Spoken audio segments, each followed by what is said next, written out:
মুখ্যমন্ত্রী ডক্টর মানিক সাহা 27 ফেব্রুয়ারি মঙ্গলবার আস্থা ট্রেনকে ফ্ল্যাগ অফ করেন। আগরতলা রেলওয়ে স্টেশন থেকে এদিন আনুষ্ঠানিকভাবে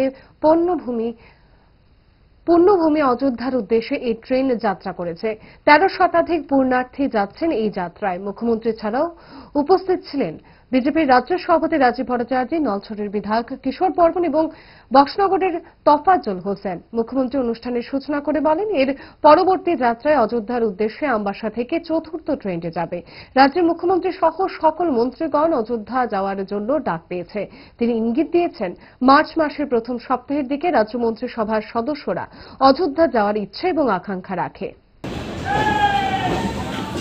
আমাদেরও সমস্ত যারা ক্যাবিনেট মিনিস্টার তাদেরকে নিয়ে যাওয়ার একটা প্রোগ্রাম হয়েছিল বুধবার, কিন্তু এত ভিড় ওখানে হয়েছিল প্রায় তৎকালীন সময় মানে উইদিন 3 or 4 ডে 22 তারিখের পরে যা আমার কাছে খবর আছে প্রায় 22 থেকে 25 লক্ষ লোক সেখানে পুণ্যার্থী সেখানে গিয়েছিল। আমাদের বলা হয়েছিল যে এত ভিড়ের মধ্যে এখন আমাদের কারণ আপনারা যেমন মানে ভিআইপি যাওয়া মানে সেখানে প্রচুর যারা সিকিউরিটি থেকে আছে, প্রোটোকল আছে, তো আমাদের মানা করেছে যে আপনারা মার্চের ফার্স্ট উইকে আপনারা আসুন।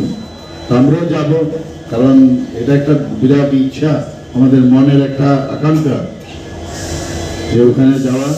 তো আজকে যারা এখানে আমার সাথে আমাদের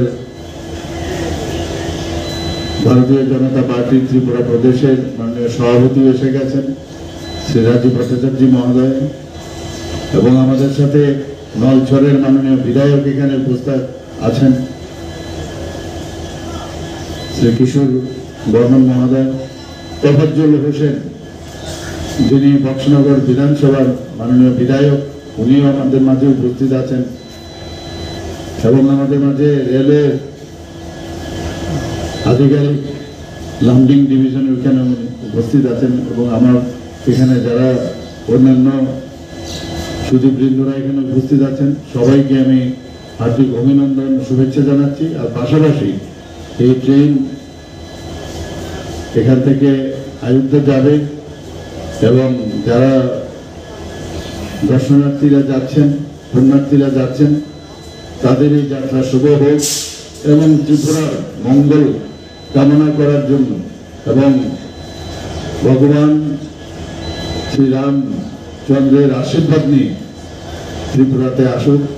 গ্যাস, অম্বল, গলা বুক জ্বালা ও পেটের অন্যান্য সমস্যার থেকে সুরক্ষিত থাকতে ব্যবহার করুন গ্যাসনল অরিও ফার্মা।